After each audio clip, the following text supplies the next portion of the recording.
ಕಳೆದ ವಾರ ಶರಣ ಮಡಿವಾಳ ಮಾಚಿತಂದೆಗಳ ಮತ್ತು ಆಯ್ದಕ್ಕಿ ಮಾರಯ್ಯನವರು ಮತ್ತು ಚನ್ನಬಸವಣ್ಣನವರು ಅಪ್ಪ ಬಸವಣ್ಣನವರ ಬಗ್ಗೆ ತಮ್ಮ ಹೃದಯದ ಭಾವನೆಗಳನ್ನ ಹದಗೊಳಿಸಿ ಅದನ್ನ ವಚನಗಳ ರೂಪದಲ್ಲಿ ಹೇಳಿದ್ದನ್ನ ನಾವು ನೀವು ಕಂಡ್ವಿ. ಮತ್ತೊಬ್ಬ ಶರಣರು ಗಜೇಶ ಮಸಣಯ್ಯನವರು, ಅವರು ಅಪ್ಪ ಬಸವಣ್ಣನಿಂದ ತಾನು ಕಂಡುಂಡ ಬೆಡಗಿನ ಅನುಭವದ ನೆಲೆಯನ್ನು ಕುರಿತು ಅವರು ಹೇಳ್ತಾರೆ. ಎನ್ನ ಕರಸ್ಥಲವೇ ಬಸವಣ್ಣನಯ್ಯ, ಎನ್ನ ಮನಸ್ಥಲವೇ ಚನ್ನಬಸವಣ್ಣನಯ್ಯ, ಎನ್ನ ಭಾವಸ್ಥವೆಲ್ಲವೇ ಪ್ರಭುದೇವರಯ್ಯ, ಇಂತೆನ್ನ ಕರ ಮನ ಭಾವಂಗಳಲ್ಲಿ ಇಷ್ಟ ಪ್ರಾಣ ಭಾವಗಳು ತಲ್ಲೀಯವಾಗಿ ಮಹಾಲಿಂಗ ಗಜೇಶ್ವರ ನಿಮ್ಮ ಶರಣರ ಘನವನು ಎನ್ನ ಸರ್ವಾಂಗದಲ್ಲಿ ಕಂಡು ಪರಮಸುಖಿಯಾದೆನು. ನೋಡಿ, ಅಪ್ಪ ಬಸವಣ್ಣನ ಆಧಾರದಲ್ಲಿ ಇಷ್ಟಪ್ರಾಣ ಭಾವಗಳನ್ನ ಅದ್ಭುತವಾದ ರೀತಿಯಲ್ಲಿ ತನ್ನ ನೆಲೆಯಲ್ಲಿ, ಸಾಧನೆಯ ನೆಲೆಯಲ್ಲಿ ಯಾವ ರೀತಿ ಗುರುತಿಸ್ಕೊಂಡ್ರು ಶರಣರು ಅಂತ ಅನ್ನೋದಕ್ಕೆ ಇದೊಂದು ಉದಾಹರಣೆ. ನೀವು ಯಾವುದೇ ಶರಣರ ವಚನಗಳಲ್ಲಿ ಹೋಯ್ತು ಅಂತಂದ್ರೆ ಈ ಕರಸ್ಥಲ, ಮನಸ್ಥಲ, ಭಾವಸ್ಥಲ ಇದು ಸಹಜವಾಗಿ ಮೂಡಿ ಬರ್ತದೆ. ಕರಸ್ಥಲ ಅಂತ ಹೇಳಿದ್ರೆ ನಾವೇನ್ ಮಾಡ್ತೇವೆ ಅಂದ್ರೆ ಅಂಗೈಯಲ್ಲಿ ಲಿಂಗಯ್ಯನನ್ನ ಇಟ್ಟುಕೊಂಡು ನೋಡುವುದು. ಕರ ಅಂದ್ರೆ ಕೈ, ಕೈಯನ್ನ ಭಗವಂತನಿಗೆ ಆಧಾರ ಮಾಡೋದು ಅಂತ ತಿಳ್ಕೊಳ್ತೀವಿ ನಾವು. ಆದ್ರೆ ವಾಸ್ತವವಾಗಿ ಕರ ಅಂದ್ರೆ ಕ್ರಿಯೆ. ನಾವು ಏನೇ ಕೆಲಸ ಮಾಡಬೇಕಾದ್ರೂ ಸಹ ಕೈಯಲ್ಲಿ ಮಾಡ್ತೇವೆ ನಾವು. ಆ ಕೈ ಕ್ರಿಯೆಯ ಸಂಕೇತ. ಕರಸ್ಥಲದಲ್ಲಿ ಲಿಂಗ ಇರಬೇಕು. ಕರಸ್ಥಲದಲ್ಲಿ ಲಿಂಗ ಇರಬೇಕು ಅಂತ ಹೇಳಿದ್ರೆ ಆ ನನ್ನ ಕ್ರಿಯೆಯಲ್ಲಿ ಆ ಭಗವಂತನ ನಾ ಮಾಡುವಾತ ನಾನಲ್ಲ, ನೀಡುವಾತ ನಾನಲ್ಲ ಅಂತ ಅನ್ನುವಂಥ ನೆಲೆಯಲ್ಲಿ ಸಂಪೂರ್ಣವಾಗಿ ಲಿಂಗಯ್ಯನನ್ನೇ ಅಲ್ಲಿ ಅನುಗೊಳಿಸಿ ಮಾಡುವ ಮಾಟದಲ್ಲಿ ತಾನಿಲ್ಲದೇ ಇರುವ ಕಾಯಕದ ಪ್ರಕ್ರಿಯೆ ಇದೆಯಲ್ಲ, ಅದಕ್ಕೆ ಪೂರಕವಾದದ್ದು ಕರಸ್ಥಲ ಮತ್ತು ಇಷ್ಟಲಿಂಗ. ಕರಸ್ಥಲ ನಮ್ಮ ಸಾಧನೆಗೆ ನಮ್ಮನ್ನ ಅನುಗೊಳಿಸಿ ನಮ್ಮ ಕ್ರಿಯಾ ಮಾರ್ಗದಲ್ಲಿ ಕಾಯಕ ದಾಸೋಹಗಳನ್ನು ಸಂಪೂರ್ಣವಾಗಿ ಅದನ್ನ ಸಮನ್ವಯಗೊಳಿಸಿ ನಮ್ಮನ್ನ ಈ ಶರಣ ಮಾರ್ಗದಲ್ಲಿ ನಡೆಯಲಿಕ್ಕೆ ಪ್ರೇರಣೆ ಕೊಟ್ಟು ನಮಗೆ ಮಾರ್ಗದರ್ಶಿಗಳಾಗಿ ನಮ್ಮ ಬೆಳಕಿನ ಹಾದಿಯನ್ನು ತೋರಿದವರಿದ್ದಾರಲ್ಲ, ಅವರು ಅಪ್ಪ ಬಸವಣ್ಣನವರು. ಇದನ್ನೇ ಗಜೇಶ ಮಸಣಯ್ಯ ಹೇಳ್ತಾರೆ, ಎನ್ನ ಕರಸ್ಥಲವೇ ಬಸವಣ್ಣನಯ್ಯ. ಹೊರಗಡೆಯಿಂದ ಯಾರೇ ಬರಲಿ, ಕಲ್ಯಾಣಕ್ಕೆ ಬಂದವರು ಅಪ್ಪ ಬಸವಣ್ಣನನ್ನ ನೆನೆದು ಬಂದ್ರು. ಬಸವಣ್ಣನಿಂದ ನಮ್ಮ ಕೊರತೆಯನ್ನು ತುಂಬಿಕೊಳ್ಳಬೇಕು ಅಂತ ಬಂದ್ರು. ಬಸವಣ್ಣನನ್ನ ಬಿಟ್ಟು ಬೇರೆ ಇನ್ನೇನು ಇಲ್ಲ. ಬಸವನ ಸ್ಮರಣೆಯಿಂದ ಹಸನಾಯಿತು ಈ ಲೋಕ. ಆ ಲೆಕ್ಕದಲ್ಲಿ ಬಂದವರಿಗೆ ಸಂಪೂರ್ಣವಾಗಿ ದೇವರು ಗುಡಿಯಲ್ಲಿರೋದು, ನಮ್ಮ ಆಚರಣೆ ಬೇರೆ ಅಂತ ಅನ್ನುವಂಥ ನೆಲೆಯಿಂದ ತಪ್ಪಿಸಿ ನಾನು ಮಾಡುವ ಪ್ರತಿಯೊಂದು ಕ್ರಿಯೆಯು ಲಿಂಗ ಸ್ವರೂಪವಾಗಬೇಕು, ಲಿಂಗವಲ್ಲದೆ ಅನ್ಯವಿಲ್ಲ, ನಾನು ಮಾಡುವುದೆಲ್ಲವೂ ನಾನಲ್ಲ, ಅದು ಲಿಂಗಯ್ಯನ ಕೃಪೆಯಿಂದ ಅವನು ಮಾಡಿಕೊಳ್ಳುವಂಥ ಕೆಲಸ, ನಿನಗೆ ನೀ ಮಾಡಿಕೋ ಕೂಡಲ ಸಂಗಮ ದೇವ ಅಂತ ಹೇಳಿದ್ರಲ್ಲ, ಆ ಪ್ರಜ್ಞೆಯನ್ನ ಜಾಗೃತಗೊಳಿಸಿಕೊಂಡು ಎಲ್ಲ ಶರಣರು ಸಹ ಕರಸ್ಥಲದ ಲಿಂಗವನ್ನೇ ಬಸವಣ್ಣನನ್ನಾಗಿ ಕಂಡರು. ಇದು ಹೊರಗಿನ ರೂಪ ಆಯಿತು. ಅದಕ್ಕೆ ಅಂತರಂಗದ ಅಭಿವ್ಯಕ್ತಿಯನ್ನ ಕೊಡಬೇಕಲ್ಲ. ಅದಕ್ಕೆ ಆ ಸಾಧನೆ ರೂಪುಗೊಳ್ಳಬೇಕಾದ್ರೆ ಮನಸ್ಥಲದಲ್ಲಿ ನಾವು ಅದನ್ನ ಗಟ್ಟಿ ಮಾಡಬೇಕು. ಮನಸ್ಥಲ ಅನ್ನೋದಿದೆಯಲ್ಲ, ಮನಸ್ಸು ಅಂತ ಅನ್ನುವಂಥದ್ದು ಇದೆಯಲ್ಲ, ಇದು ಬಹಳ ಸೂಕ್ಷ್ಮವಾಗಿರುವಂಥ ಒಂದು ಅತ್ಯಂತ ಚಲನಶೀಲವಾಗಿರ್ತಕ್ಕಂಥ ಒಂದು ಅದ್ಭುತ ಶಕ್ತಿ ಅದು. ನೋಡಿ, ಒಬ್ಬ ಶರಣರು ಹೇಳ್ತಾರೆ, ಮನವು ಕ್ಷಣ ಪಾತಾಳ ಕೈದುದು, ಮನವು ಕ್ಷಣದೊಳು ಗಗನ ಕೈದುದು, ಮನವು ಕ್ಷಣದೊಳಗೆ ಅಷ್ಟ ದೆಸೆಗಳ ಬಳಸಿ ಬರುತ್ತಿಹುದು. ಮನಸ್ಸಿದೆಯಲ್ಲ, ಅದು ಬಹಳ ಚಂಚಲವಾದದ್ದು. ಭಗವದ್ಗೀತೆಯಲ್ಲಿ ಕೃಷ್ಣನನ್ನು ಕೇಳ್ತಾನೆ ಅರ್ಜುನ, ಚಂಚಲಂ ಹಿ ಮನಃ ಕೃಷ್ಣ ಅಂತ. ಮನಸ್ಸು ಅತ್ಯಂತ ಚಂಚಲವಾದದ್ದು. ಇದನ್ನು ಹೇಗೆ ನಾನು ಏಕೀಕರಿಸಬೇಕು ಅಂತ ಕೇಳಿದ್ರೆ ನಿನ್ನ ಸಾಧನೆ ಅಂತ ಹೇಳಿ ಅವನು ಸಹಜವಾಗಿ ಅದನ್ನ ತೇಲಿಸ್ಬಿಡ್ತಾನೆ. ಆದ್ರೆ ಇಲ್ಲಿ ಚನ್ನಬಸವಣ್ಣನವರು ಆ ಮನಸ್ಸಿನ ಎಲ್ಲ ಸಂಕಲ್ಪಗಳನ್ನ ಶಿವ ಸಂಕಲ್ಪವನ್ನಾಗಿ ಮಾರ್ಪಡಿಸುವ ಮುಖಾಂತರವಾಗಿ ನೋಡಿ, ಅದಾಗಬೇಕಾದ್ರೆ ಏನಾಗಬೇಕು? ಇದು ನಾನು ಮಾಡ್ತೇನೆ ಅಂತ ಮಾಡುವುದೆಲ್ಲವೂ ಮನಸ್ಸಿನ ದೊಂಬರಾಟಕ್ಕೆ ಗುರಿಯಾಗ್ತದೆ. ನಾವೆಲ್ಲ ಈ ದೊಡ್ಡ ದೊಡ್ಡ ದೇವಸ್ಥಾನಗಳಲ್ಲಿ ಗುರುಗಳು ಪೂಜೆ ಮಾಡೋದನ್ನೆಲ್ಲ ನೀವು ನೋಡ್ತೀರಿ. ನಾನು ಧೂಪವನ್ನು ಹಾಕ್ತೇನೆ, ನಾನು ದೀಪವನ್ನು ಬೆಳಗ್ತೇನೆ, ನಾನು ಮಾಡ್ತೇನೆ, ಅಹಂ ಭಸ್ಮಧಾರಯಾಮಿ ಇತ್ಯಾದಿ ಮಂತ್ರಗಳು ಹೇಳೋದೇನಿದೆ ಅಂದ್ರೆ ನಾನು ಮಾಡ್ತಾ ಇದ್ದೇನೆ, ನಾನು ಮಾಡ್ತಾ ಇದ್ದೇನೆ, ನಾನು ಮಾಡ್ತಾ ಇದ್ದೇನೆ, ನಾನು ಮಾಡುವುದೇ ಎಲ್ಲ ಅಂತ ಅನ್ನುವಂಥ ನೆಲೆಯಲ್ಲಿ ಬರುವಂಥದ್ದು ಈ ಲೆಕ್ಕ. ಆದ್ರೆ ಅಪ್ಪ ಬಸವಣ್ಣ ಏನು ಹೇಳ್ಕೊಟ್ರು ಗೊತ್ತೇನು? ಮಾಡುವ ಮಾಟದಲ್ಲಿ ತಾನಿಲ್ಲದಿರಬೇಕು. ನಾನು ಮಾಡ್ತೇನೆ ಅಂತ ಅನ್ನುವುದನ್ನ ಬಿಟ್ಟುಬಿಡು, ನಿನಗೆ ನೀ ಮಾಡಿಕೊ ಕೂಡಲ ಸಂಗಮ ದೇವ ಅಂತ ಹೇಳಿದ್ರು. ಈ ನೆಲೆಯನ್ನ ಸಂಪೂರ್ಣವಾಗಿ ಸಾಕಾರಗೊಳಿಸಿ ನಮ್ಮ ಅಂತರಂಗದಲ್ಲಿರ್ತಕ್ಕಂಥ ಎಲ್ಲ ಚಲನಶೀಲ ಚಂಚಲತೆಯನ್ನು ಸಂಪೂರ್ಣವಾಗಿ ಹೋಗಲಾಡಿಸಿ ಮನ ಅದು ದುರ್ಮನವಾಗದೆ ಅದು ಸಂಪೂರ್ಣವಾಗಿ ಅಮನವಾಗಿ ಅಂತಂದ್ರೆ ಯಾವುದೇ ಸಂಕಲ್ಪ ವಿಕಲ್ಪಗಳಿಲ್ಲದ ಮನಸ್ಸಾಗಿ ಅದು ಘನಮನವಾದುವಂಥ ನೆಲೆಯನ್ನ ನಮಗೆ ಸಾಧನೆಯ ಹಾದಿಯಲ್ಲಿ ನಮಗೆ ಕೈ ಹಿಡಿದು ನಡೆಸಿದವರು ಚನ್ನಬಸವಣ್ಣನವರು. ಆ ಚನ್ನಬಸವಣ್ಣನವರನ್ನ ನಾವು ಹಿಡಿದು ಮನಸ್ಥಲವನ್ನ, ಆ ಮನಸ್ಥಲ ಇದೆಯಲ್ಲ, ಆ ಪ್ರಾಣಲಿಂಗ ಸ್ಥಳ ಇದೆಯಲ್ಲ, ನನ್ನ ಪ್ರಾಣ ಚೈತನ್ಯವೇ ಚನ್ನಬಸವಣ್ಣ ಅಂದ್ಬಿಡೋಣ. ಯಾಕೆಂದ್ರೆ ಪ್ರಾಣ ಬೇರೆ ಅಲ್ಲ, ಚನ್ನಬಸವಣ್ಣ ಬೇರೆ ಅಲ್ಲ. ನನ್ನ ಅಂತರಂಗದಲ್ಲಿರುವ ಪ್ರತಿಯೊಂದು ಮಿಡಿತವೂ ಆ ಬಸವ ಪ್ರಜ್ಞೆಯಿಂದ ಪ್ರೇರಿತವಾಗಿರ್ತಕ್ಕಂಥ ಸೂಕ್ಷ್ಮವಾದ ಗತಿ ಮತಿಗಳನ್ನು ನೆಲೆಗೊಳಿಸ್ತಕ್ಕಂಥ ವಿಶೇಷವಾದಂಥ ಮಾರ್ಗದರ್ಶಿ ನಮಗೆ ಅಲ್ಲಿ ಚನ್ನಬಸವಣ್ಣ. ಹೀಗಾಗಿ ಎನ್ನ ಮನಸ್ಥಲವೇ ಚನ್ನಬಸವಣ್ಣ. ಮನಸ್ಥಲದಲ್ಲಿ ಪ್ರಾಣಲಿಂಗ ಅಲ್ಲ, ಮನಸ್ಥಲದಲ್ಲಿ ಬಸವಣ್ಣ, ಚನ್ನಬಸವಣ್ಣ ಅಂತ ಹೇಳಿದ್ರೆ ಆ ಚನ್ನಬಸವಣ್ಣನ ಸ್ವರೂಪ ಪ್ರಾಣಲಿಂಗ ಸ್ವರೂಪ ಎರಡು ಬೇರೆ ಅಲ್ಲವೇ ಅಲ್ಲ, ಎರಡೂ ಸಹಜ ಸ್ವರೂಪದಲ್ಲಿರ್ತಕ್ಕಂಥದ್ದು. ಹಾಗಾದ್ರೆ ಇಷ್ಟ ಪ್ರಾಣಗಳ ನೆಲೆ ಆದ್ರೆ ಮೂರನೇದಿದೆಯಲ್ಲ, ಎನ್ನ ಭಾವಸ್ಥಲವೇ ಪ್ರಭುದೇವರಯ್ಯ.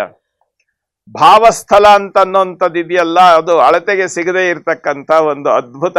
ಈ ಕಾರಣದಿಂದಲೇ ಪ್ರಭುದೇವರನ್ನ ನಾವು ವ್ಯೋಮಕಾಯ ಅಂತ ಕರೆದ್ವಿ. ವ್ಯೋಮಕಾಯ ಅಂದ್ರೇನು? ಬಯಲೇ ಆಲಯವಾಗಿರ್ತಕ್ಕವನು, ತಾನೇ ಬಯಲಾಗಿರುವವನು, ಎಲ್ಲಕ್ಕೂ ಆಶ್ರಯ ಕೊಟ್ಟರು ತಾನು ಅದರಲ್ಲಿ ಇಲ್ಲದೆ ಇರುವಂಥವನು. ಆ ನೆಲೆಯನ್ನ ಅಪ್ಪ ಬಸವಣ್ಣ ಹೇಳಿದ್ರು, ಮಾಡುವ ಮಾಟದಲ್ಲಿ ತಾನಿಲ್ಲದಿರಬೇಕು ಅಂತ. ಆ ರೀತಿ ಇರುವಿಕೆಯನ್ನ ತಾನು ಸಾಕ್ಷಿಯಾಗಿ ತೋರಿಸಿದ್ದು ಪ್ರಭುದೇವರು. ಭಾವಸ್ಥಲ ನೋಡಿ, ಭಾವ ಅಂತ ಅನ್ನುವಂಥದ್ದು ಇದೆಯಲ್ಲ, ಅದು ಯಾವತ್ತೂ ಅಷ್ಟೇ ನಮ್ಮ ಸ್ವಭಾವ. ಆ ಸ್ವಭಾವದ ಬಗ್ಗೆಯೂ ನಮಗೆ ಗಮನ ಇಲ್ಲದೆ ಇದ್ರೆ ಅದು ಅಭಾವ. ನಾನು ಅಂತನ್ನುವ ಅಹಂಕಾರವೇ ಬಂದು ಕೂತ್ರೆ ಅದು ದುರ್ಭಾವ. ಈ ಎಲ್ಲವನ್ನೂ ಮೀರಿರ್ತಕ್ಕಂಥದ್ದಿದೆಯಲ್ಲ, ಇದು ಭಾವಶೂನ್ಯ ಸ್ಥಳ. ಇದು ಭಾವಲಿಂಗದ ಪರಿಪೂರ್ಣವಾಗಿರ್ತಕ್ಕಂಥ ಒಂದು ಶಬ್ದದಿಂದ ದೂರವಾಗಿರ್ತಕ್ಕಂಥ ನಿಶಬ್ದವನ್ನ ಒಳಗೊಂಡಿರ್ತಕ್ಕಂಥ ಸಹಜವಾದ ಸ್ಥಿತಿ ಇದೆಯಲ್ಲ, ಇದು ಭಾವಸ್ಥಲ. ಆ ಭಾವಸ್ಥಲ ಪ್ರಭುದೇವರು. ಪ್ರಭುದೇವರು ವ್ಯೋಮಕಾಯ ಅಂತ ಹೇಳ್ತೇವೆ ನಾವು. ವ್ಯೋಮಕಾಯ ಅಂದ್ರೇನು? ಆಕಾಶ ಸ್ವರೂಪದಲ್ಲಿ ಇರ್ತಕ್ಕವರು. ನೋಡಿ, ಆಕಾಶಕ್ಕೆ ಒಂದು ಆಕಾರ ಇಲ್ಲ, ಎಲ್ಲವೂ ಇದೆ ಅದರೊಳಗೆ, ಆದ್ರೆ ಆಕಾಶಕ್ಕೆ ಯಾವುದೂ ಅಂಟೋದಿಲ್ಲ. ನೋಡಿ ಯಾವ ರೀತಿ ಇದೆ ನೋಡಿ. ಪ್ರಭುದೇವರೇ ಹೇಳ್ತಾರೆ, ಈ ಮಾರ್ಗವನ್ನ ತಲುಪುವಂತ ಮಾರ್ಗ ಏನು ಅಂತ ಅನ್ನೋದನ್ನ ಒಂದು ವಚನದಲ್ಲಿ ಹೇಳ್ತಾರೆ. ಅದು ಬಹಳ ಸ್ವಾರಸ್ಯವಾದದ್ದು. ಕೆಂಡದ ಮಳೆಗರೆವಲ್ಲಿ ಉದಕವಾಗಿರಬೇಕು, ಜಲಪ್ರಳಯವಾದಲ್ಲಿ ವಾಯುವಿನಂತಿರಬೇಕು, ಜಗತ್ಪ್ರಳಯವಾದಲ್ಲಿ ಆಕಾಶದಂತಿರಬೇಕು, ಮಹಾಪ್ರಳಯವಾದಲ್ಲಿ ತನ್ನ ತಾನರಿತು ಗುಹೇಶ್ವರ ಲಿಂಗ ತಾನಾಗಬೇಕು. ನೋಡಿ, ಇದು ಭಾವಸ್ಥಳದ ಪರಿಪೂರ್ಣತೆ. ಆಕಾಶವನ್ನ ಮೀರಿರ್ತಕ್ಕಂಥ ನೆಲೆ. ಅಲ್ಲಿ ನಾನು ನೀನು ಅನ್ನುವ ಉಭಯ ಭೇದವೇ ಇಲ್ಲ. ಅಲ್ಲಿ ತಾನೇ ತಾನಾಗಿರ್ತಕ್ಕಂಥ ಮಹಾಪ್ರಭೆ, ಏನೆನ್ನಲಿಲ್ಲದ ಮಹಾಘನ ಸ್ವರೂಪವಾಗಿ ನಿಲ್ಲುವಂಥ ಪ್ರಭುದೇವರ ಮಾರ್ಗದರ್ಶನ ಇದೆಯಲ್ಲ, ಅವರೇ ನನ್ನ ಭಾವಸ್ಥಲ. ನೋಡಿ ಹೇಗಿದೆ. ಕರಸ್ಥಲ ಬಸವಣ್ಣ, ಎನ್ನ ಮನಸ್ಥಲ ಚನ್ನಬಸವಣ್ಣ, ಎನ್ನ ಭಾವಸ್ಥಲ ಪ್ರಭುದೇವರು. ಇಂತೆನ್ನ ಕರಮನ ಭಾವಂಗಳಲ್ಲಿ, ಈ ಕರಮನ ಭಾವಗಳು ಇವು ಮೂರು ಹೊರಗಿನ ಆಕರಗಳು. ಅದರಲ್ಲಿ ನೆಲೆಗೊಂಡಂತ ಚಿತ್ ಚೈತನ್ಯ ಇದೆಯಲ್ಲ, ಅದು ಯಾವುದು ಅಂತ ಹೇಳಿದ್ರೆ ಇಷ್ಟ ಪ್ರಾಣ ಭಾವಗಳು. ಸ್ಥೂಲ ಸೂಕ್ಷ್ಮ ಕಾರಣವಾಗಿರ್ತಕ್ಕಂಥದ್ದು. ಒಂದು ನೆಲೆಯಲ್ಲಿ ಒಂದು ಸೂಕ್ಷ್ಮವಾಗಿರ್ತಕ್ಕಂಥ ಒಂದು ನೆಲೆಯನ್ನು ಸಾಕಾರಗೊಳಿಸಿ ಸಾಕಾರದಿಂದ ನಿರಾಕಾರದ ಕಡೆಗೆ ಕೈ ಹಿಡಿದು ನಡೆಸ್ಕೊಂಡು ಹೋಗೋದಿದೆಯಲ್ಲ, ಅದು ಇಷ್ಟಲಿಂಗವಾದ್ರೆ, ಆ ನಿರಾಕಾರದ ನೆಲೆಯಲ್ಲಿ ನಿಂತು ಸಂಪೂರ್ಣವಾಗಿ ಇಡೀ ಪ್ರಪಂಚವೇ ತಾನಾಗಿ ನಿಲ್ಲುವಂತಹ ಬಯಲಲಿಂಗ ಸ್ವರೂಪವನ್ನು ತೋರಿಸೋದಿದೆಯಲ್ಲ, ಇದು ಪ್ರಾಣಲಿಂಗ. ಇವೆರಡರ ಒಕ್ಕೂಟದಿಂದ ಆಗ್ತಕ್ಕಂಥದ್ದು ಆ ಮಹಾ ಆನಂದ ಸ್ವರೂಪವಾಗಿರ್ತಕ್ಕಂಥ ಭಾವಲಿಂಗ. ಇಷ್ಟ ಪ್ರಾಣ ಭಾವಗಳು ಇವುಗಳು ಪರಸ್ಪರ ಒಂದರೊಳಗೊಂದು ಸೇರಿ, ಏನಾಗಿದ್ದೇನೆ ನಾನು? ಏನು ಇಲ್ಲ. ನಿಮ್ಮ ಶರಣರ ಘನ ಅದನ್ನ ತಿಳಿದೆ ನಾನು. ಮಹಾಲಿಂಗ ಗಜೇಶ್ವರ, ಮಹಾಲಿಂಗ ಗಜೇಶ್ವರ, ಈ ಮೂವರಿಂದ ನಾನು ಇಡೀ ನಿಮ್ಮ ಶರಣರ ಘನವನ್ನ ನಾನು ಸಂಪೂರ್ಣವಾಗಿ ತಿಳಿದಿದ್ದೇನೆ. ತಿಳಿಯುವಲ್ಲಿ ನಾನು ಯಶಸ್ವಿಯಾಗಿದ್ದೇನೆ. ಈ ಯಶಸ್ಸನ್ನು ತಂದುಕೊಟ್ಟವರು ಬಸವಣ್ಣ, ಚನ್ನಬಸವಣ್ಣ, ಪ್ರಭುದೇವರು. ಎನ್ನ ಸರ್ವಾಂಗದಲ್ಲಿ ಆ ವಿಶೇಷವಾಗಿ ಈ ಶರಣರ ಘನವನ್ನ ನಾನು ಕಂಡಿದ್ದೇನೆ. ಸ್ಥೂಲ ಸೂಕ್ಷ್ಮ ಕಾರಣವಾಗಿರ್ತಕ್ಕಂಥ ಹೊರಗಿನ ಶರೀರ, ಒಳಗಿನ ಮನಸ್ಸಿನ ದುಗುಡ ದುಮ್ಮಾನಗಳನ್ನು ಮೀರಿರ್ತಕ್ಕಂಥ ಸಹಜ ಸ್ಥಿತಿ, ಅದನ್ನು ಮೀರಿದಂಥ ಉನ್ಮನ ಅಮನಸ್ಕದಿಂದ ಮುಂದಕ್ಕೆ ಹೋದಂಥ ಭಾವಸ್ಥಿತಿ, ಆ ಭಾವಸ್ಥಿತಿಯಲ್ಲಿ ಪ್ರಭುದೇವರು, ಮನಸ್ಥಿತಿಯಲ್ಲಿ ಚನ್ನಬಸವಣ್ಣ, ಮಾರ್ಗ ತೋರುವ ಗುರು ಬಸವಣ್ಣ. ಇವರ ಮೂವರ ವ್ಯವಸ್ಥೆಯಿಂದ ನಾನು ಏನಾಗಿದ್ದೇನೆ ಅಂತಂದ್ರೆ, ಎನ್ನ ಸರ್ವಾಂಗದಲ್ಲಿ ಈ ಶರಣರ ಘನವನ್ನು ನಾನು ನೋಡ್ತಾ ಇದ್ದೇನೆ. ಅದನ್ನು ಕಂಡು ನಾನು ಪರಮ ಸುಖಿಯಾಗಿದ್ದೇನೆ. ಬೇರೆ ಇನ್ನೇನು ಹೇಳೋದಿಲ್ಲ, ಕೇಳೋದಿಲ್ಲ. ಯಾವುದೂ ನನಗೇನು ಬೇಕಾಗಿಲ್ಲ, ಯಾವುದೂ ನನ್ನಿಂದ ದೂರ ಇಲ್ಲ. ಎಲ್ಲವನ್ನ ಒಳಗೊಂಡು ಎಲ್ಲಕ್ಕೆ ಬೆಳಕಾಗಿರ್ತಕ್ಕಂಥ ಮೂರು ಎತ್ತರವಾಗಿರ್ತಕ್ಕಂಥ ಮಹಾನುಭಾವಿಗಳಿದಾರಲ್ಲ, ಅನುಭಾವಿ ಶರಣರು, ಅವರನ್ನ ನೆಮ್ಮಿ ನಾನು ನಿಜಾನುಭವದಲ್ಲಿ ನಿಶ್ಚಿಂತೆಯಾಗಿ ನಾನಿದ್ದೇನೆ. ನನಗಿನ್ನೇನು ಬೇಕಾಗಿಲ್ಲ ಜೀವನದಲ್ಲಿ. ಯಾವುದು ಬೇಕು ಬೇಡೆಂಬೆರಡು ಭವಬೀಜಗಳ ಹುರಿದು ತಾನು ಅದು ಇದು ಇದ್ದು ಇಲ್ಲದ ಮಹಿಮಾ ಅಂತ ಹೇಳ್ತಾರಲ್ಲ. ಬೇಕು ಬೇಡೆಂಬೆರಡು ಭವಬೀಜಗಳ ಹುಳಿದು ಈ ಲೋಕದೊಳಗೆ ಇದ್ದು ಇಲ್ಲದ ಮಹಿಮಾ ಆ ಮಹಾ ಅನುಭಾವಿ, ಆ ಪ್ರಭುವಿನ ಆ ವಿಶೇಷವಾಗಿರ್ತಕ್ಕಂಥ ಸ್ಥಾನ, ಆ ನೆಲೆಯನ್ನು ನಾವು ಸಂಪೂರ್ಣವಾಗಿ ತಿಳಿದು ಆ ಬೆಳಕಿನಲ್ಲಿ ಬೆಳಕಾಗಿ, ಬೆಳಗಿನಲ್ಲಿ ಮಹಾ ಬೆಳಗಾಗಿ, ಯಾವುದಕ್ಕೂ ದೂರವಿಲ್ಲದೆ ಎಲ್ಲವನ್ನೂ ಒಳಗೊಂಡು ತಾನೇ ಎಲ್ಲವಾಗಿ ಅಲ್ಲಿ ನೋಡುವವನು ನೋಡಿಸಿಕೊಳ್ಳುವವನು ಅನ್ನುವ ಭೇದವಿಲ್ಲದೆ ತಾನೇ ಅಭೇದ್ಯನಾಗಿ ಭೇದವನ್ನು ಅಭೇದ್ಯವನ್ನಾಗಿಸುವ ವ್ಯವಸ್ಥೆಯಿಂದ ಅದನ್ನು ಸಂಪೂರ್ಣವಾಗಿ ಅಭೇದ್ಯವನ್ನೂ ಭೇದಿಸಿ ಅದರೊಳಗಿರ್ತಕ್ಕಂಥ ಸಹಜ ಸ್ಥಿತಿಗೆ ತಲುಪೋದಿದೆಯಲ್ಲ, ಆ ನೆಲೆಗೆ ಈ ಮೂರು ಲಿಂಗಗಳು ಅಂತಂದರೆ ಬಸವಣ್ಣ, ಚನ್ನಬಸವಣ್ಣ, ಪ್ರಭುದೇವರು ನನಗೆ ಸಹಜವಾಗಿ ಮಾರ್ಗದರ್ಶನ ಮಾಡಿ ನನ್ನನ್ನು ಆ ನಿಜಾನುಭವದ ಸಹಜ ಸ್ಥಿತಿಗೆ ನನ್ನ ತೆಗೆದುಕೊಂಡೋಗಿ ನಿಲ್ಲಿಸಿದ್ದಾರೆ. ಅಷ್ಟು ನಿಲ್ಲಿಸಿದ ಮೇಲೆ ನಾನಿನ್ನೇನಿದ್ದೇನೆ? ನಾನು ಪರಮ ಸುಖಿಯಾಗಿದ್ದೇನೆ. ನೋಡಿ, ಕಲ್ಯಾಣದ ಅಂಗಳದಲ್ಲಿರ್ತಕ್ಕಂಥ ಪ್ರತಿಯೊಬ್ಬ ಶರಣರು ಪರಿಪೂರ್ಣ ಆದರು. ಇದನ್ನೇ ನಾನು ಹೇಳಿದೆ. ಗುಹೇಶ್ವರ, ನಿಮ್ಮ ಶರಣರು ಸರ್ವಾಂಗಲಿಂಗಿಗಳು, ಹರಿವ ನೀರಿನಂತೆ, ಬೀಸುವ ಗಾಳಿಯಂತೆ, ಉರಿಯುವ ಅಗ್ನಿಯಂತೆ ಎಲ್ಲವೂ ಪರಿಪೂರ್ಣವಾಗಿ ಸರ್ವಾಂಗ ಭರಿತರಾಗಿರ್ತಕ್ಕಂಥವರು ನಿಮ್ಮ ಶರಣರು, ಕಲ್ಯಾಣದ ಶರಣರು ಅಂತ ಪ್ರಭುದೇವರು ಹೇಳಿದ್ರಲ್ಲ. ಇದಕ್ಕಿಂತ ಒಂದು ಉದಾಹರಣೆ ಬೇಕಾ? ನೋಡಿ, ಸರ್ವಾಂಗ ಲಿಂಗಮಯವಾಗಿರ್ತಕ್ಕಂಥ ನೆಲೆಯಲ್ಲಿ ನಿಂತವರು, ಅದರಲ್ಲಿ ಬೇಕು ಬೇಡ ಎಂಬ ಉಭಯ ಭೇದವಿಲ್ಲ, ಲೋಕದೊಳಗೆ ಇದ್ದೂ ಇಲ್ಲದಂತಹ ಮಹಿಮರು, ಎಲ್ಲವೂ ತಾನಾಗಿರ್ತಕ್ಕಂಥ ಎಲ್ಲ ಅಂಕೆ ಸಂಖ್ಯೆಗಳನ್ನು ಇತಿಮಿತಿಗಳನ್ನು ಮೀರಿ ಪರಿಪೂರ್ಣತೆಯ ನೆಲೆಯಲ್ಲಿ ಮೆರೆದವರು. ಅದನ್ನ ಆ ಎತ್ತರವನ್ನು ಸಾಧಿಸಿದಂಥ ಗಜೇಶ ಮಸಣಯ್ಯನವರು ಹೇಳ್ತಾರೆ, ಇದಕ್ಕೆ ನನ್ನನ್ನು ಕೈ ಹಿಡಿದು ನಡೆಸಿದ್ದವರು ಬಸವಣ್ಣನವರು. ನೋಡಿ, ನಾವು ಆಗ್ಲಿಂದ ನೋಡಿದ್ವಿ. ಆಯ್ದಕ್ಕಿ ಮಾರಯ್ಯನವರು ಹೇಳಿದ್ದು ಮತ್ತು ಚನ್ನಬಸವಣ್ಣನವರು ಹೇಳಿದ್ದು, ಮತ್ತು ಇವೆಲ್ಲಕ್ಕೆ ಮೂಲವಾಗಿ ನಮ್ಮ ಮಡಿವಾಳ ಮಾಚಿ ತಂದೆಗಳು ಹೇಳಿದ್ದು ಯಾವತ್ತೂ ಇದೆಲ್ಲಕ್ಕೂ ಆಧಾರ ಅದು. ನೋಡಿ, ಬಸವನೆಂಬ ಬಳ್ಳಿಯಲ್ಲಿ ಲಿಂಗವೆಂಬ ಗೊಂಚಲಿನಲ್ಲಿ ಎಂಥ ಅದ್ಭುತವಾದ ಹಣ್ಣುಗಳು ಬಿಟ್ಟಿವೆ ನೋಡಿ. ಗಜೇಶ ಮಸಣಯ್ಯ ಅಂತನ್ನುವಂಥ ಒಂದು ಅಂಗದ, ಒಂದು ಹಣ್ಣಿನ, ಒಂದು ಲಿಂಗಾನುಭವದ ಸ್ವರೂಪವನ್ನು ನಾವು ನೋಡಿದ್ರೆ ಅದು ಎಷ್ಟು ಅದ್ಭುತವಾದ ನೆಲೆಯಲ್ಲಿ ಅದು ಅರಳಿ ನಿಂತಿದೆ. ಪರಿಪೂರ್ಣತೆಯ ಒಡಲನ್ನು ತನ್ನ ಬೈಯಲ್ಲಿ ತುಂಬಿಕೊಂಡಿದೆ. ಇವನ್ನ ನಾವು ನೋಡುವಂಥ ವಿಧಾನ ಎಷ್ಟು ಅದ್ಭುತ ಅಲ್ವೇ? ಇದನ್ನ ನಾವು ವಿಶೇಷವಾದ ರೀತಿಯಲ್ಲಿ ಗಮನಿಸಬೇಕು. ಈ ರೀತಿ ನಮ್ಮ ಶರಣರ ಎಲ್ಲ ವಚನಗಳಲ್ಲಿ, ಎಲ್ಲ ವಿಧಾನಗಳಲ್ಲಿ ಇದು ಮೇಲಿಂದ ಮೇಲೆ ಬರ್ತಾ ಇರ್ತದೆ. ಎಲ್ಲರೂ ಸಹ ಅಪ್ಪ ಬಸವಣ್ಣನವರನ್ನ ಕುರಿತು ಇದನ್ನೇ ಹೇಳ್ತಾರೆ. ಕಲ್ಯಾಣದ ಕ್ರಾಂತಿ ನಡೀತು. ಕಲ್ಯಾಣದ ಕ್ರಾಂತಿ ನಡೆದ ಮೇಲೆ ಆ ಸನ್ನಿವೇಶದಲ್ಲಿ ಸಿದ್ದರಾಮ ಶಿವಯೋಗಿಗಳು ಸೊನ್ನಲಾಪುರವನ್ನ ತಲುಪಿದ್ರು. ವಚನಗಳ ರಕ್ಷಣೆಯಲ್ಲಿ ಚನ್ನಬಸವಣ್ಣನವರು ಉಳುವಿಯ ಕಡೆಗೆ ದಯಮಾಡಿಸಿದ್ರು. ಸಕಲ ತಾಯಿ ಅಕ್ಕನಾಗಮ್ಮನವರು ಮುಂತಾದಂಥ ಎಲ್ಲ ಮಡಿವಾಳ ಮಾಚಿ ತಂದೆಗಳು ಇವರ ಜೊತೆಯಲ್ಲಿ, ಅನುಭಾವಿ ಶರಣರು ಪ್ರಭುದೇವರು ಇವರೆಲ್ಲ ಮೊದಲೇ ಶ್ರೀಶೈಲದ ಕಡೆ ಹೋಗಿದ್ರು. ಇಂಥ ಒಂದು ಸನ್ನಿವೇಶದಲ್ಲಿ ಕಲ್ಯಾಣದಿಂದ ಹೊರಗೆ ಬಂದಂಥ ಶರಣರ ಮನೋಭೂಮಿಕೆ ಹೇಗಿರ್ಬೋದು? ಅಪ್ಪ ಬಸವಣ್ಣನ ನೇರ ಸಂಪರ್ಕದಿಂದ ನಿರಂತರವಾಗಿ ಅವರ ಒಡನಾಟದಲ್ಲಿದ್ದವರು ಮುಂದಕ್ಕೆ ಹೋದ್ಮೇಲೆ ಹೇಗಿರ್ಬೋದು? ಆ ನೆಲೆಯನ್ನ, ಆ ಹೃದಯದ ಮಿಡಿತವನ್ನ, ಆ ತನ್ಮಯತೆಯನ್ನ, ಆ ಪೂರ್ಣತೆಯನ್ನ ನಾವು ಸಹಜವಾದ ರೀತಿಯಲ್ಲಿ ಗಮನಿಸೋದಿದೆಯಲ್ಲ, ಇದು ಬಹಳ ಮುಖ್ಯ ಆಗ್ತದೆ. ಇದು ಅನೇಕ ಸ್ವರವಚನಗಳಲ್ಲಿ, ವ್ಯವಸ್ಥೆಗಳಲ್ಲಿ ಹೇಳಿರುವಂಥ ಮಾತುಗಳು ನೀವು ಸಾಕಷ್ಟು ಬೇರೆ ಕಡೆ ಕೇಳಿದ್ದೀರಿ ನೀವು.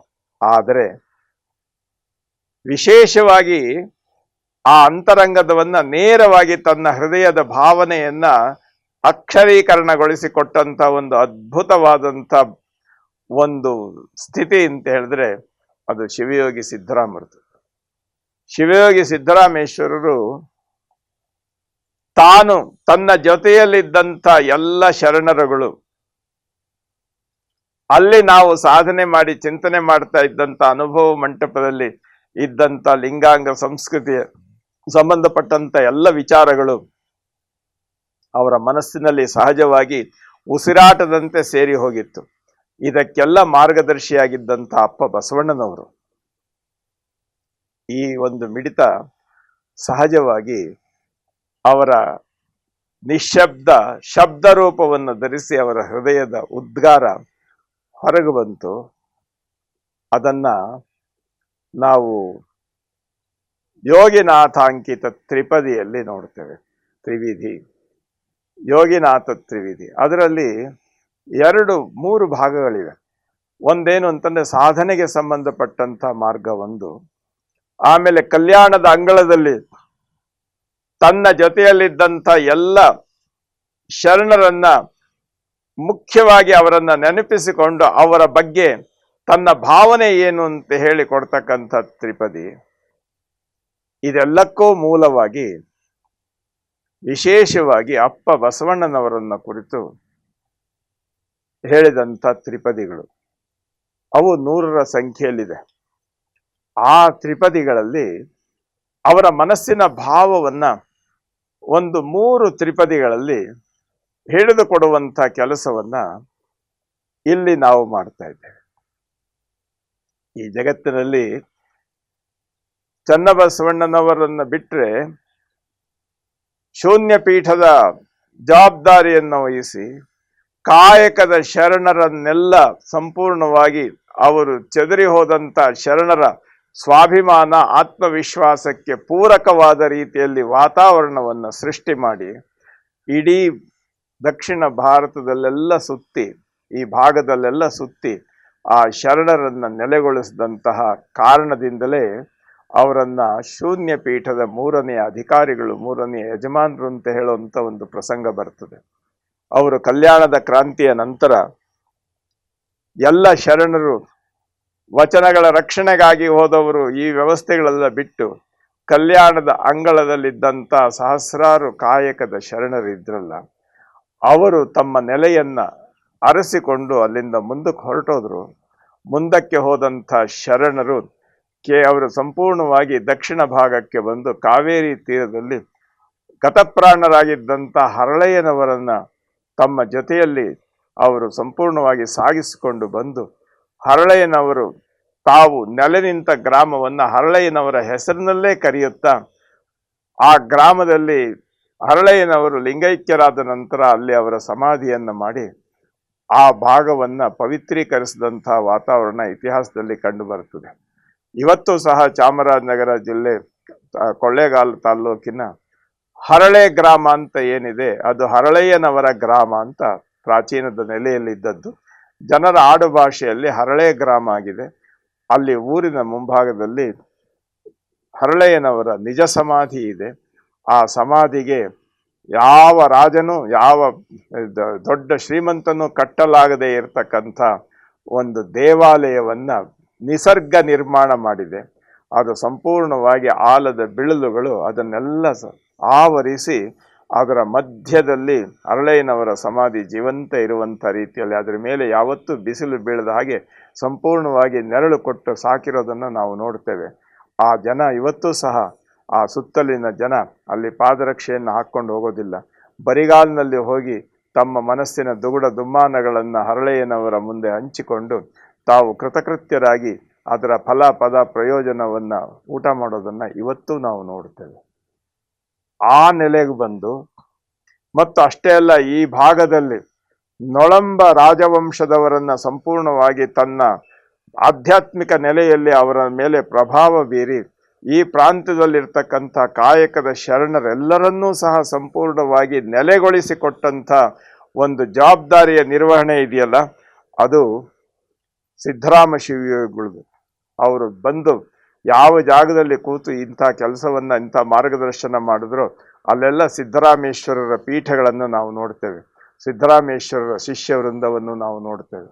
ಇಂಥ ಸಿದ್ದರಾಮೇಶ್ವರರು ಒಂಟಿಯಾಗಿ ಇಲ್ಲೆಲ್ಲ ಸುತ್ತುವಾಗ ಅವರ ಮನಸ್ಸಿನಲ್ಲಿ ಅಪ್ಪ ಬಸವಣ್ಣನ ಬಗ್ಗೆ ಅವರು ನೆನೆಸ್ಕೊಂಡಂಥ ಭಾವನೆಗಳು ಅದು ಹರಳಾಗಿ ಮಡುಗಟ್ಟಿ ಅದು ಅಕ್ಷರ ಸ್ವರೂಪದಲ್ಲಿ ಈ ತ್ರಿಪದಿಯಾಗಿ ಕಂಡಿರೋದನ್ನು ನಾವು ನೋಡ್ತೇವೆ. ಈಗ ಆ ತ್ರಿಪದಿ ಎಷ್ಟು ಸ್ವಾರಸ್ಯ ಇದೆ. ನೀವು ಅದನ್ನು ಒಂದು ಸಾರಿ ಮೊದಲು ಕೇಳೋದಲ್ಲ, ಇದು ಪೂರ್ತಿ ಆದಮೇಲೂ ಸಹ ಇನ್ನೊಂದು ಸಾರಿ ನೀವು ಅದನ್ನು ಕೇಳಬೇಕು ಅಂತ ನನ್ನ ಮನದಾಳದ ಬಯಕೆ.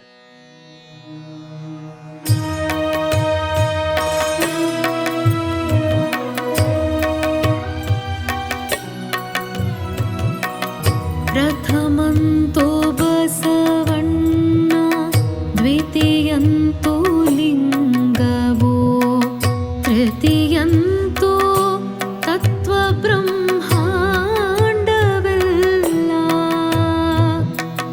ಪ್ರಥಮಂತೋ ಬಸವಣ್ಣ, ದ್ವಿತೀಯಂತೋ ಲಿಂಗವೋ, ತೃತೀಯಂತೋ ತತ್ವ ಬ್ರಹ್ಮ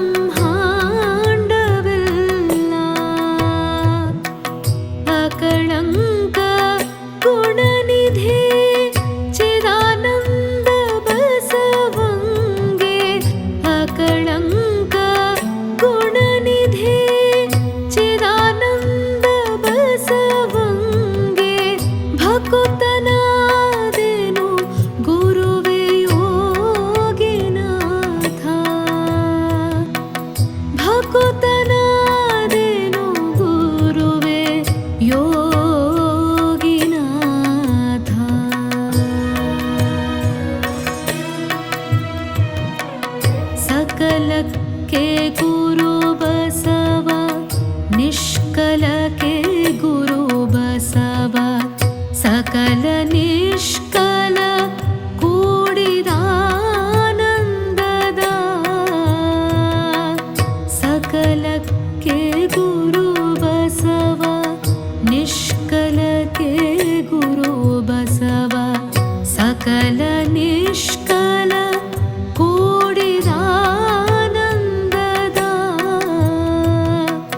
ಪದದಿ ನಿತ್ಯ ನೆನೆಸಿ ಪದವ ಮೀರಿದಾತ,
ಅವ್ರು ಹೇಳ್ತಾರೆ, ಪ್ರಥಮಂತು ಬಸವಣ್ಣ, ದ್ವಿತೀಯಂತು ಲಿಂಗವು, ತೃತೀಯಂತು ತತ್ವ ಬ್ರಹ್ಮಾಂಡವೆಲ್ಲ, ಅಕಳಂಕ ಗುಣನಿಧಿ ಚಿದಾನಂದ ಬಸವನಿಗೆ ಭಕುತನಾದೆನು ನಾನು ಯೋಗಿನಾಥ. ಅವರ ಕಪಿಲ ಸಿದ್ಧ ಮಲ್ಲಿಕಾರ್ಜುನ ಅಂತ ಅವರ ವಚನಾಂಕಿತವಾದರೆ, ಅವರ ಮನದಾಳದ ನೆಲೆಯಲ್ಲಿ ಅವರು ಈ ಮಾತುಗಳನ್ನು ಹೇಳಬೇಕಾದ್ರೆ ಯೋಗಿನಾಥ ಅಂತ ಹೇಳಿ ತ್ರಿಪದಿಯಲ್ಲಿ ತಮ್ಮ ಗುರುತನ್ನ ಇಡ್ತಾರಲ್ಲಿ. ಅವ್ರು ಹೇಳೋದು ಇಷ್ಟೇ, ಯಾವುದನ್ನೇ ನೋಡಿ ನನಗೆ ಪ್ರಥಮಂತು ಬಸವಣ್ಣ, ಮೊದಲು ಕಾಣುವುದು ಬಸವಣ್ಣ, ದ್ವಿತೀಯಂತು ಲಿಂಗವು, ನಂತರ ಲಿಂಗ, ತೃತೀಯಂತು ತತ್ವ ಬ್ರಹ್ಮಾಂಡವೆಲ್ಲ, ಈ 36 ತತ್ವಗಳಿಂದ ಒಡಗೂಡಿದಂತಹ ಇಡೀ ಬ್ರಹ್ಮಾಂಡದ ನೆಲೆ ಬೆಲೆ ಕಲೆಗಳಿವೆಯಲ್ಲ, ಇವೆಲ್ಲ ಮೂರನೆಯದು. ಇಲ್ಲಿ ನಾವು ಮೊಟ್ಟ ಮೊದಲು ಯಾವುದನ್ನೇ ನೋಡಿದ್ರು ಸಹ ಮೊದಲು ಕಾಣೋದು ಬಸವಣ್ಣ, ಎರಡನೆಯದು ಲಿಂಗ. ಅಂತಂದ್ರೆ ನಾವು ಕೈಯಲ್ಲಿಟ್ಟು ಪೂಜೆ ಮಾಡುವ ಇಷ್ಟಪ್ರಾಣ ಭಾವಲಿಂಗಗಳು ಅಂತ ಅನ್ನೋಂಥ ಲೆಕ್ಕಾಚಾರ ಅಷ್ಟೇ ಅಲ್ಲ, ನಾವು ಮಾಡಬೇಕಾದಂಥ ಕರ್ತವ್ಯದ ಏಕಾಗ್ರತೆ ಇದೆಯಲ್ಲ, ಅದನ್ನು ಲಿಂಗ ಅಂತ ಹೇಳ್ತಾರೆ. ನಾವು ಏನು ಸಾಧನೆ ಮಾಡಬೇಕು, ನಮ್ಮ ಮನಸ್ಸು ದ್ವಂದ್ವವಿಲ್ಲದೆ ಏಕಾಕೃತಿಯಲ್ಲಿ ಆ ಕೆಲಸವನ್ನ ಸಾಧಿಸಬೇಕು, ಇದು ಆಗಬೇಕು ಅಂತ ಹೇಳಿ ಅದನ್ನ ನಮ್ಮ ಹಿರಿಯರು ಶಿವಸಂಕಲ್ಪ ಅಂತ ಹೇಳ್ತಾರೆ. ಶಿವಸಂಕಲ್ಪ ಅಲ್ಲ, ಅದು ಲಿಂಗವೇ ತಾನಾಗಿರುವಂಥದ್ದು. ಸಂಕಲ್ಪ ನಮ್ಮದಲ್ಲ, ಸಂಕಲ್ಪ ನಾವು ಮಾಡೋದಲ್ಲ, ಲಿಂಗವೇ ಆ ನೆಲೆಯಲ್ಲಿ ನಮ್ಮನ್ನ ಕೈ ಹಿಡಿದು ನಡೆಸ್ತಾ ಇದೆ. ಆದ್ರೆ ಇದಕ್ಕೆ ಪ್ರೇರಕ ಶಕ್ತಿ ಯಾವುದು? ಪ್ರಥಮಂತು ಬಸವಣ್ಣ, ದ್ವಿತೀಯಂತು ಲಿಂಗವು, ತೃತೀಯಂತು ತತ್ವ ಬ್ರಹ್ಮಾಂಡವೆಲ್ಲ. ಇಡೀ ಬ್ರಹ್ಮಾಂಡದ ನೆಲೆ ಅದ್ರ ಮಧ್ಯೆ ಸೇರ್ಕೊಂಡಿದೆಯಲ್ಲ. ಮೊದಲನೆಯದು ಅಪ್ಪ ಬಸವಣ್ಣ, ಎರಡನೆಯದು ಲಿಂಗ, ಮೂರನೆಯದು ಇಡೀ ಬ್ರಹ್ಮಾಂಡ. ಆ ಲೆಕ್ಕದಲ್ಲಿ ಹೇಳೋದಾದ್ರೆ ಇಷ್ಟಲಿಂಗ ಸ್ವರೂಪಿ ಬಸವಣ್ಣ, ಪ್ರಾಣಲಿಂಗ ಸ್ವರೂಪಿ ನನ್ನ ಸಂಕಲ್ಪ. ಘನ ಮನ ಇದೆಯಲ್ಲ, ಇದು ಪ್ರಾಣಲಿಂಗ ಸ್ವರೂಪಿಯಾಗಿರ್ತಕ್ಕಂಥದ್ದು. ಮುಂದೆ ಸಾಧಿಸಬೇಕಾದ ಜಗದ್ಭರಿತ ಜಂಗಮ ಅಂತ ನಾವು ಹೇಳ್ತೇವಲ್ಲ, ಜಂಗಮ ತತ್ವ ಅಂತ. ಭಾವಲಿಂಗದಲ್ಲಿ ಬಂದ ಜಂಗಮ ತತ್ವ ಇದೆಯಲ್ಲ, ಅದು ಜಗದ್ಭರಿತವಾದದ್ದು, ಜಗವನ್ನೊಳಗೊಂಡ ಲಿಂಗ ಅದು. ಅದು ಮೂರನೇದು ತತ್ವ ಬ್ರಹ್ಮಾಂಡವೆಲ್ಲ. ಈ ಎಲ್ಲಕ್ಕೆ ಆಧಾರವಾಗಿ ಇವೆಲ್ಲದರ ಆಕಾರವನ್ನ, ಇಲ್ಲದರ ಇತಿಮಿತಿಗಳನ್ನ ನಮಗೆ ಕಲ್ಪನೆ ಮಾಡಿ ನಮ್ಮ ಕೈಗೆ, ನಮ್ಮ ಮನಸ್ಸಿಗೆ, ನಮ್ಮ ಭಾವಕ್ಕೆ ನಿಲುಕುವಂತೆ ಮಾಡದ್ಯಾರು? ಅದು ಅಪ್ಪ ಬಸವಣ್ಣ. ಹೀಗಾಗಿ ಪ್ರಥಮಂತು ಬಸವಣ್ಣ.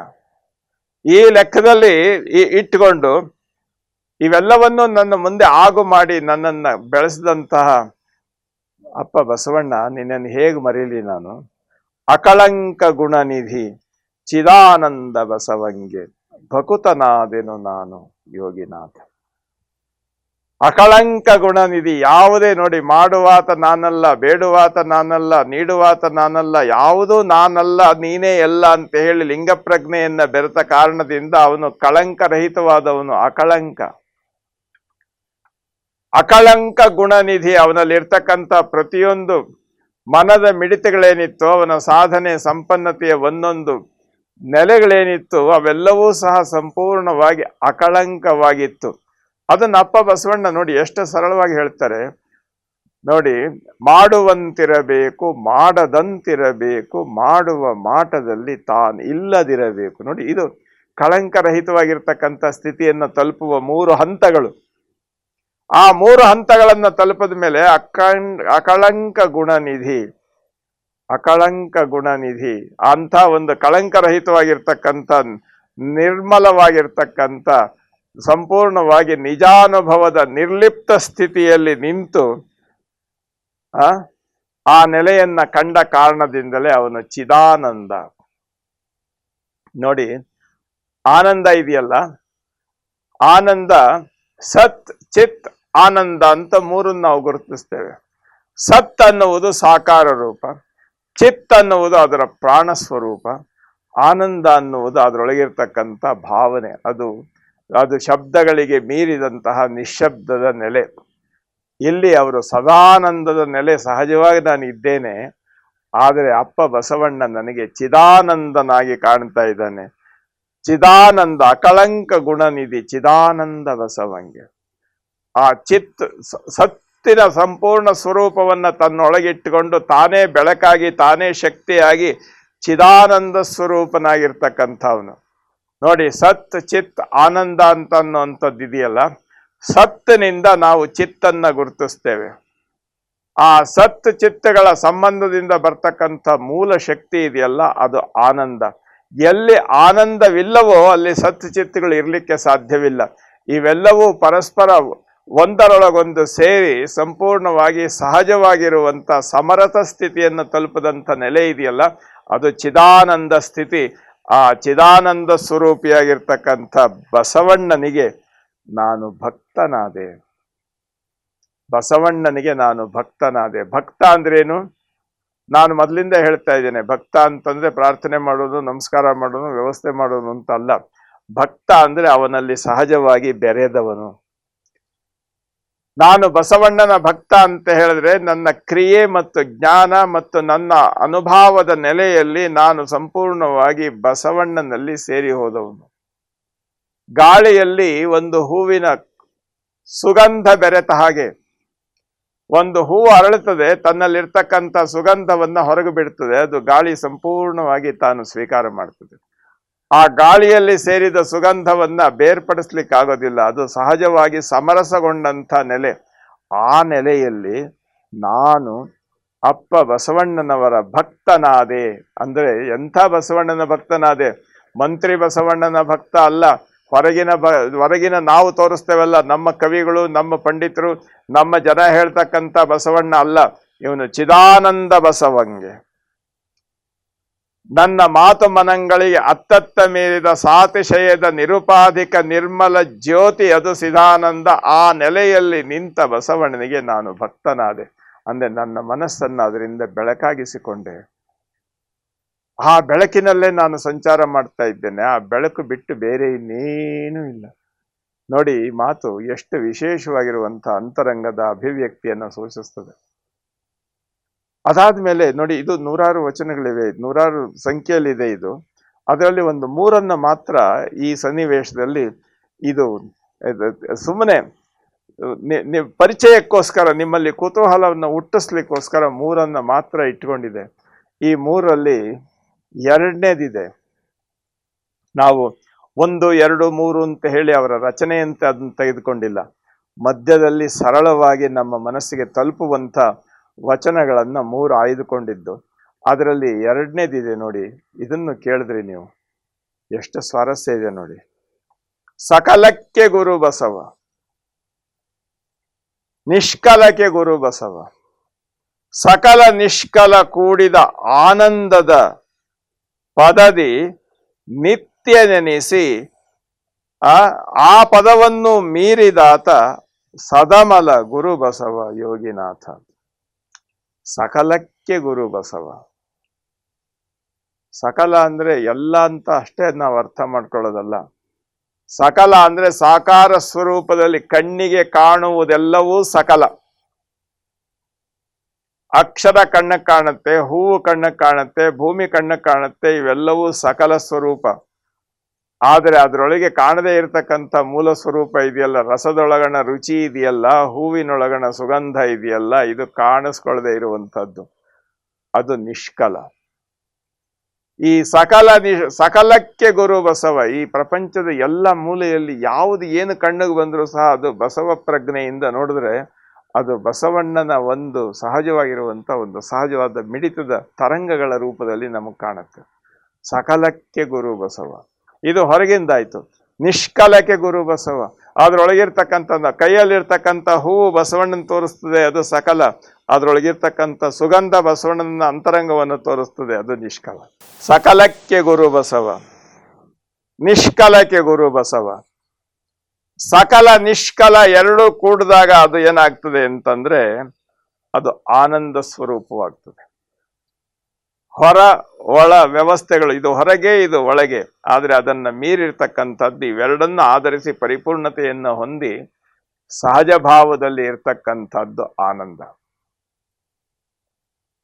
ಆ ಆನಂದದ ನೆಲೆಯಲ್ಲಿ, ಆನಂದದ ಪದದಲ್ಲಿ ನಿತ್ಯ ನೆನೆಸಿ ಅಪ್ಪ ಬಸವಣ್ಣ ಇತ್ತ ಸಕಲ ಇತ್ತ ನಿಷ್ಕಲ ಇವೆರಡನ್ನೂ ಮೀರಿದಂಥ ನೆಲೆಯಲ್ಲಿದ್ದ. ನೋಡಿ, ಆ ಮಾತನ್ನ ಅಪ್ಪ ಬಸವಣ್ಣನ ವಚನದಲ್ಲಿ ಹೇಳಬೇಕಾದ್ರೆ, ಮಾಡದಂತಿರಬೇಕು ಮಾಡುವಂತಿರಬೇಕು ಇದು ಸಕಲ, ಮಾಡದ ಮಾಟದಲ್ಲಿ ತಾನಿಲ್ಲದಿರಬೇಕು ಅನ್ನೋದಿದೆಯಲ್ಲ ಇದು ನಿಷ್ಕಲ, ನೆನೆಯುತ್ತ ನೆನೆಯದಂತಿರಬೇಕು ಅನ್ನೋದಿದೆಯಲ್ಲ ಇದು ಇವೆರಡರನ್ನು ಆಧರಿಸಿದಂತ, ಇವೆರಡಕ್ಕೆ ಸಮನ್ವಯಗೊಳಿಸುವಂತಹ ಆನಂದ. ನೆನೆಯದಂತಿರಬೇಕು ಅಂದ್ ಏನರ್ಥ? ಅಲ್ಲಿ ದ್ವಂದ್ವ ಒಳಿದು ಕೂಡುವುದು, ಎರಡಳಿದು ಕೂಡುವುದಿದೆಯಲ್ಲ ಇದು ಆನಂದದ ಸ್ಥಿತಿ. ಸಕಲ ಒಂದು, ನಿಷ್ಕಲ ಎರಡು, ಇವೆರಡನ್ನು ಬಿಟ್ಟು ಅವುಗಳನ್ನ ಮೀರಿರ್ತಕ್ಕಂಥ ಸ್ಥಿತಿ ಇದೆಯಲ್ಲ, ಆ ನೆಲೆ ಇದೆಯಲ್ಲ ಇದು ಆನಂದದ ಸ್ಥಿತಿ. ಆ ಆನಂದದ ಸ್ಥಿತಿಯನ್ನು ತಲುಪೋದಿದೆಯಲ್ಲ, ಆ ನೆಲೆಯಲ್ಲಿ ನಿಂತು ಆ ಪದವನ್ನು ಸಹ ಮೀರಿದವನು. ಸಕಲಕ್ಕೆ ಗುರು ಬಸವ ನಿಷ್ಕಲಕ್ಕೆ ಗುರು ಬಸವ, ಸಕಲ ನಿಷ್ಕಲ ಕೂಡಿದ ಆನಂದದ ಪದದಿ ನಿತ್ಯ ನೆನೆಸಿ ಆ ಪದವನ್ನು ಮೀರಿದ ಸದಮಲ ಗುರು ಬಸವನೈ ಯೋಗಿನಾಥ. ನೋಡಿ, ಅಮಲ ಸದಮಲ ಅಂತ ಹೇಳಿದ್ರೆ ಕಣ್ಣಿಗೆ ಕಾಣಲ್ಲ, ಆದ್ರೂ ನಮ್ಮ ಅನುಭವಕ್ಕೆ ಅದು ಸ್ಫೂರ್ತಿಯಾಗಿ ಅದು ಇದ್ದೇ ಇದೆ.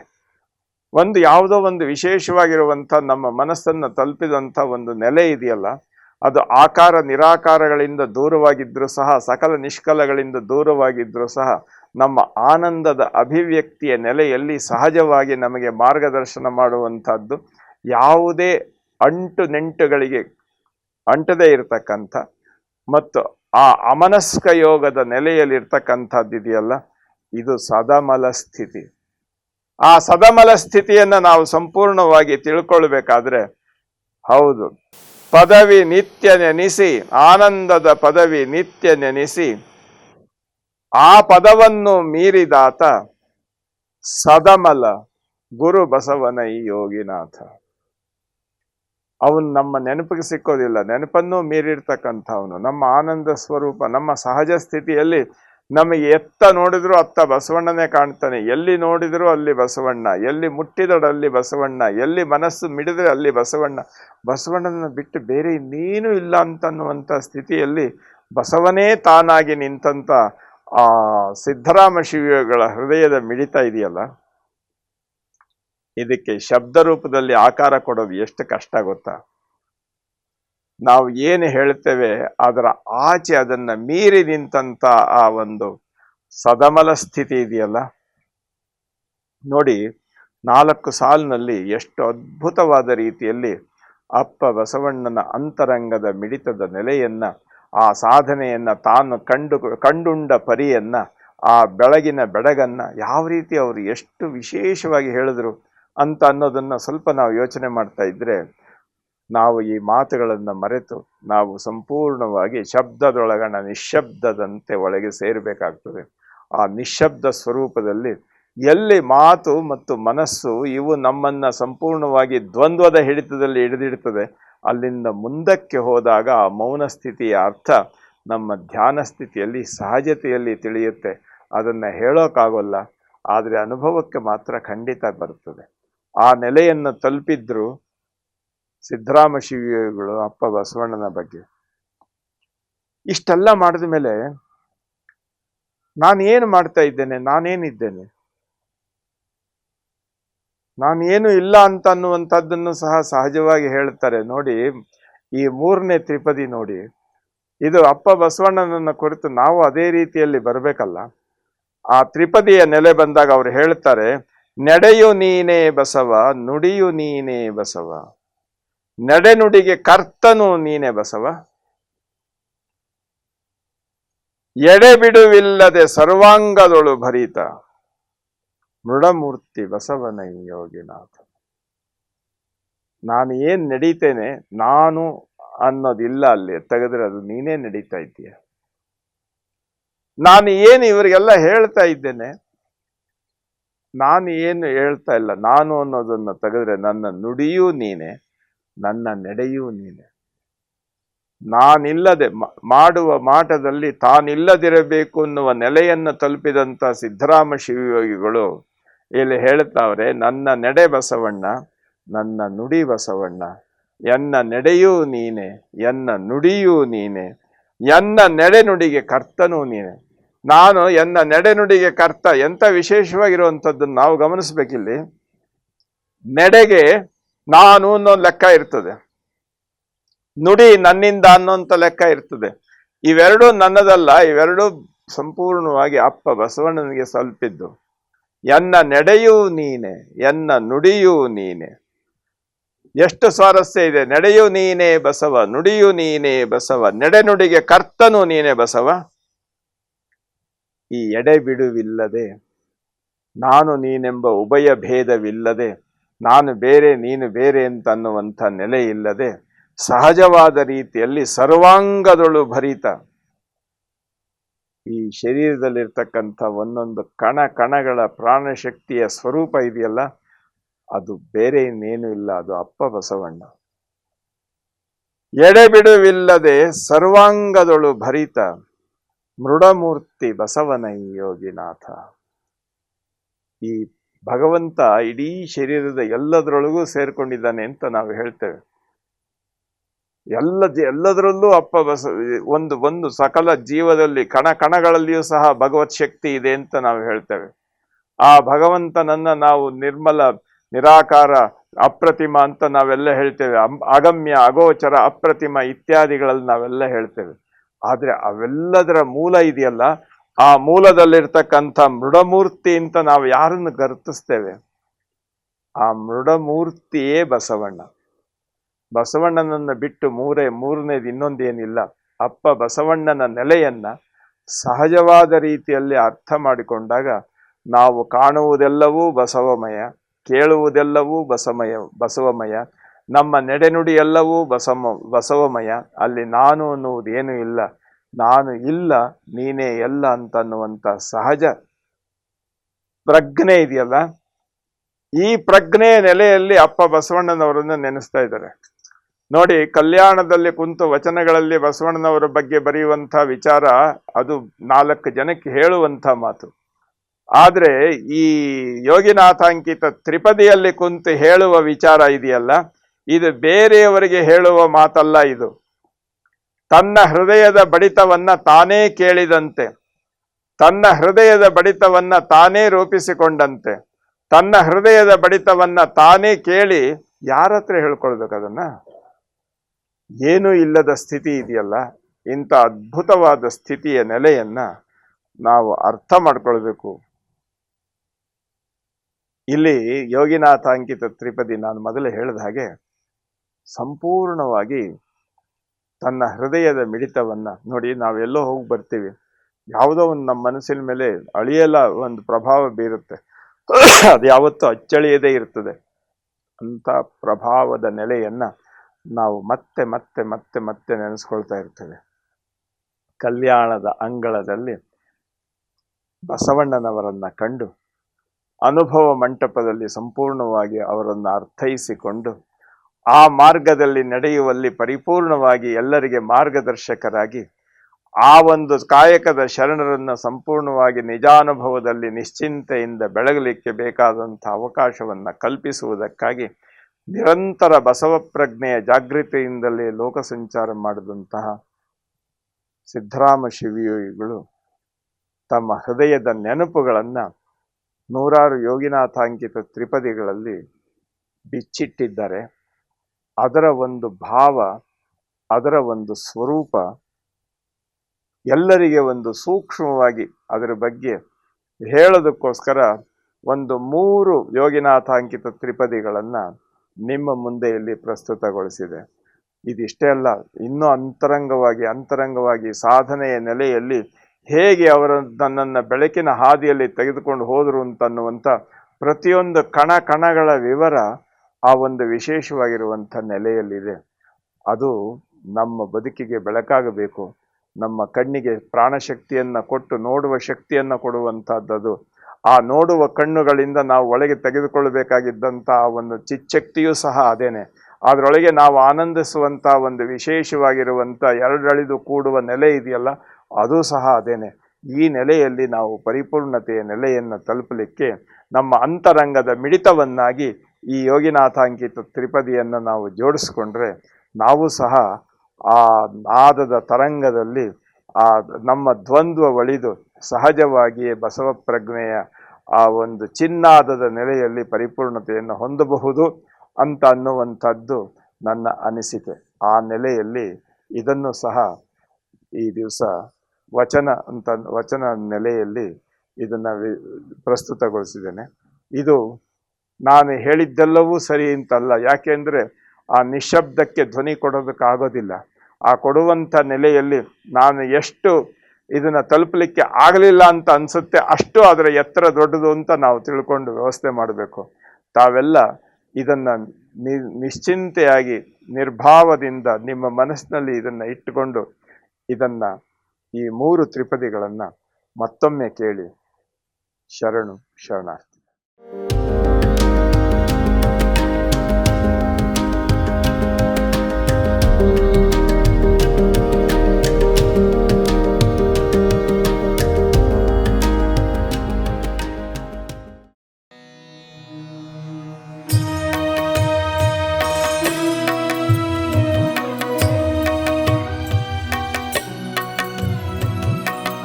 प्रथमन्तो बसवण्ण द्वितीयन्तो लिङ्गवो तृतीयन्तो तत्त्वब्रह्माण्डವೆಲ್ಲ. प्रथमन्तो बसवण्ण द्वितीयन्तो लिङ्गवो तृतीयन्तो तत्त्वब्रह्म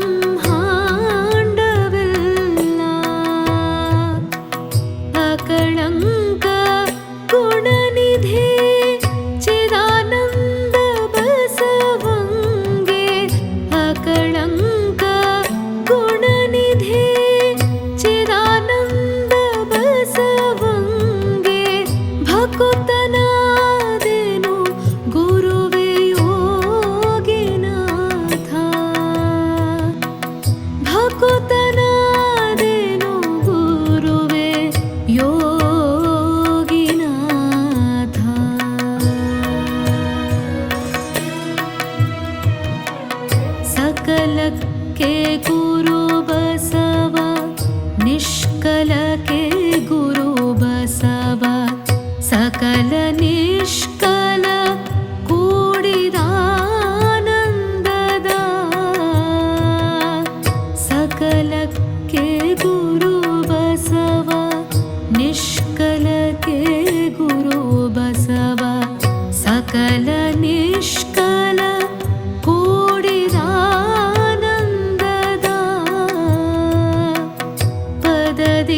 ನಿತ್ಯ ನೆನೆಸಿ ಪದವ ಮೀರಿದಾತ ಪದದಿ